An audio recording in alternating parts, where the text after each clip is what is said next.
Harka fuunee akka mul'atan kabajamtoota daawwattoota keenya miidiyaa wiirtuurraa oduu galgala kanaa qabadhee isiniif dhiyaadheen jira. Oduu isinitti himuun kan isin faana turu ani Lubee Girmaati. Mariin Ministeerri Muummee Federaalaa Dr. Abiy Ahmed Chaansilar Jarman Olaaf Shoolz waliin taasisan hariiroo Itoophiyaa fi Jarman gidduu jiru kan itti fufsiise ta'uun ibsame. Dr. Abiy Ahmed Chaansilar Jarman Olaaf Shoolz waliin marii taasisan ilaalchisuudhaan Ambaasaddar Taayyee Asqasillaaseen ibsa kennanii jiru. Ibsa isaaniitiinis dureewwan lameen dhimmoota gamlamee naannawaa fi idil addunyaa irratti mari'achuu heeraniiru. Marii gamlameen Itoophiyaa fi Jarman gidduu hariiroo walta'iinsaa gaarii jiru daran guddisuu haalaan dandeessisu irratti mari'atanii jiru. Filmaataawwan Jarman Itoophiyaatti hojiilee investimentii irratti bobba'uudhaaf dandeessisu irratti mari'achuus kaasanii keessumaa dhiyeessii anniisaa fi xaa'oo irratti haala bobba'uun danda'amu irratti mari'atanii jiru. Ajajaa olaanaan waraana bilisummaa Oromoo Marroo Dirribaa maqaan qabsoo isaa ammoo Jaal Marroo ta'e Taanzaaniyaatti marii nagaa irra jiranii tibbana marii karaa zuumii bakka bu'oota deeggartoota waboo waliin taasisaniin Oromoon hojiin ijaaramuu qabaa jechuudhaan dubbate. Gabaasa maddeen garaagaraa Odaa Habtaamuu akka taanutti dhiyeessa. Ajajaa olaanaan waraana bilisummaa Oromoo Jaal Marroo Dirribaa Taanzaaniyaatti marii nagaa irra jiran tibbana marii karaa zuumii bakka bu'oota deeggartoota waraana bilisummaa Oromoo waliin taasisaniin Oromoon hojiin ijaaramuu qaba jechuun dubbate. Mariin nagaa mootummaa Itoophiyaa fi waraana bilisummaa Oromoo gidduutti guyyoota 10 oliif Taanzaaniyaa magaalaa Daar es Salaamitti gaggeeffamaa jiruun yoom xumurama kan jedhuu fi walhubannaa akkamiirra ga'ameera kan jedhu ilaalchisee odeeffannoon kennamee fi dhaga'amee hanga ammaatti hin jiru. Yeroo jalqabaaf marii nagaa irratti qaamaan argamu kan hirmaataa jiru Jaal Marroo Dirribaa Sadaasa 8 bara 2016 saa shaayii irrattan dubbachaa jira jechuun karaa zuumii ergaa dabarseera. Haa ta'u malee dubbiin isaa dhimma marii araaraa itti jiran maalirra akka ga'e kan ibsu hin turre. Dubbii isaatiin warra siyaasa hin beektu ijoolleedha kaayyoo hin qabdu jedhamee tuffatamaa turetu har'a addunyaa kana dubbachiisaa jira. Waan hojjetameen nu madaalaa malee oduudhaan miti jechuun dubbateera. Dabalataanis waan amma deemaa jiru kana sana jechuu hin barbaadu. Naamusa isaas miti waan ta'eef garuu qormata guddaatu fuuldura keenya jira. Kana beekaa jechuun dubbiirraa of qusateera. Dhaamsi ajajaa waraana bilisummaa Oromoo kun uummanni Oromoo hojiin walaa dorgomu arrabaan wal hin dorgomin mataa gadi qabachuun hojjedhaa mul'achuun gatii hin qabu jedheera. Yeroo dheeraaf carraa miidiyaa hawaasaa fayyadamuu bal'aa akka hin qabne kan himee Jaal Marroon dubbiin isaa kun marichaan kan wal qabatuu fi ta'uu dhiisuu wanti ifa ta'e hin jiru. Waa'ee deeggarsa maallaqaa deeggartoota isaanii diyaaspooraarraa argamu yoo dubbatan ani gama koon maallaqni yu'aafuun jedha. Namuu ogummaa isaan ijaaramu. Ogeessi seeraa, injiineriin, ikoonomiksiin, jaartiin, dargaggeessi hunduu ijaaraman jedheera. Karaa biraatiin maqaa isaaniin akka hin daldalamne gaafachuun namni yoo waliigaluu dadhabee waliigaluu dhabuu keenya irratti waliigallee taa'uun ni danda'ama jechuun dubbateera.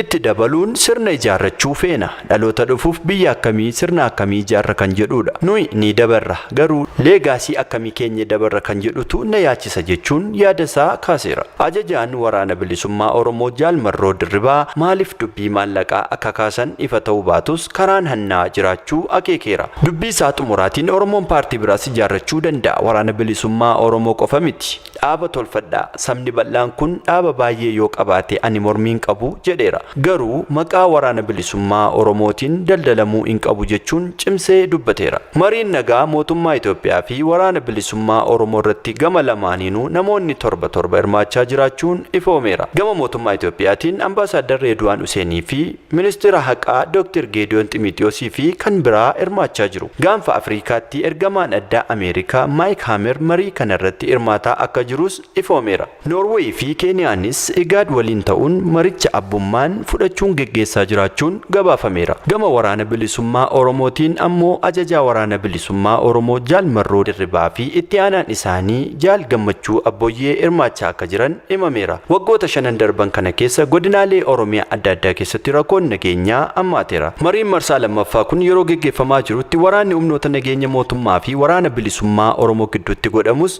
aanaalee adda addaa keessatti cimee akka itti fufee jiru eerameera. Keessaayyuu yeroo mariin araaraa geggeeffamaa jiru jiru kanatti wal waraansi qaama mootummaa fi waraana bilisummaa Oromoo gidduutti jabaatee itti fufeera. Yeroo mariin nagaa geggeeffamaa jirutti maaliif lolli kun jabaatee kan jedhuuf garuu wanti lafa taa'ee hin jiru. Yeroo mariin marsaa duraa Zanzibaritti geggeeffamaa turettis haalli wal fakkaataan mudachuun ni yaadatama. Mootummaan Itoophiyaa erga marichi jalqabee torbaniin booda karaa ministeera dhimma alaa ibsa yoo kennu mariin kun itti fufee jiraachuu ibseera. Haa ta'u malee mata-dureewwan marii maal akka ta'an iccitiin qabamaniiru. Marii marsaa duraa irrattis qaamolee lamaan wal hubannaan jiraachuu himaniiru. Mootummaan Itoophiyaa waldhabdee gidduu isaanii jiru karaa nagaa furuuf yeroo hunda qophii ta'uu himeera. Dhimma marii kana ilaalchisee gama mootummaatiin sadaasa torbaa bara 2016 dubbii himaan ministeera dhimma alaa Ambaasaadder Mallas Alam akka jedhanitti mariin nagaa marsaa lammaffaa mootummaa federaalaa fi waraana bilisummaa Oromoo Taanzaaniyaatti geggeeffamu itti fufee jiraachuu himanii turan. Haa ta'u malee gama keenyaan mariin kun gama sabaa himaaleetiin akka ta'u eeyyamamoo miti jechuun dubbataniiru. Mootummaan Itoophiyaa waraana bilisummaa Oromoo waliin marii nagaa marsaa lammaffaa geggeeffamaa jiraachuu kan mirkaneesse yeroo jalqabaatiif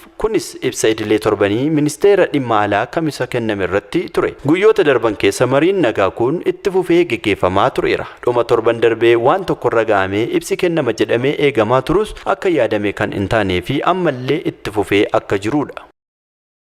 Itoophiyaa fi Jibuutiin dhimma nageenyaa irratti tumsaan hojjechuudhaaf waliigaltee mallatteessanii jiru.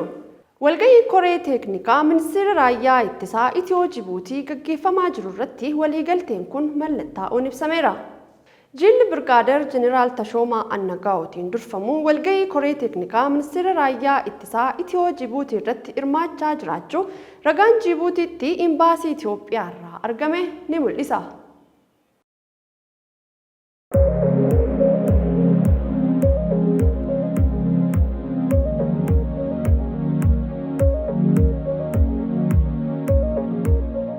meeshaalee teknooloojii haalli yeroo akka fayyadamnuuf nu dirqisiisan kanneen akka laaptooppii, bilbiloota ismaartii biraandii barbaadaniin akkasumas immoo koompiyuuteroota tajaajila uwwisa neetworkii waajjiraalee fi biirooleedhaaf yoo feetan gatii madaalawaa fi qulqullina si'ataa ta'een isiniif dhiyeessuudhaaf jirra jedha Super Micro Technology.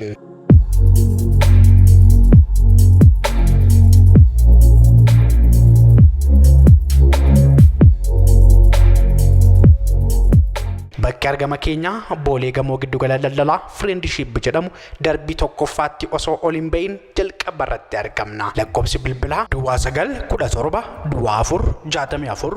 69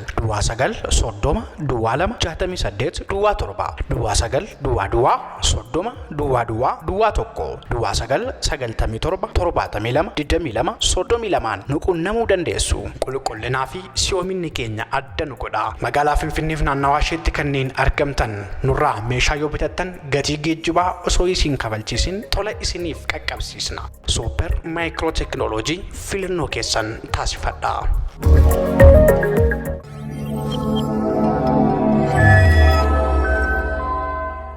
Jilli gaazexeessitoota Itoophiyaa qophii naannoo Sumaalee guyyaa sabaa fi sablammootaa achitti kabajamuudhaaf itti jiru ilaaluudhaaf naannichatti imale. Pirojektii bishaan dhugaatii magaalaa Jijjigaas daawwatee jira. Magaalaan Jijjigaa hanga bara 2014tti pirojektii bishaan dhugaatii deeggarsa mootummaa Jarmaniin bara 1974 hojjetamee ture.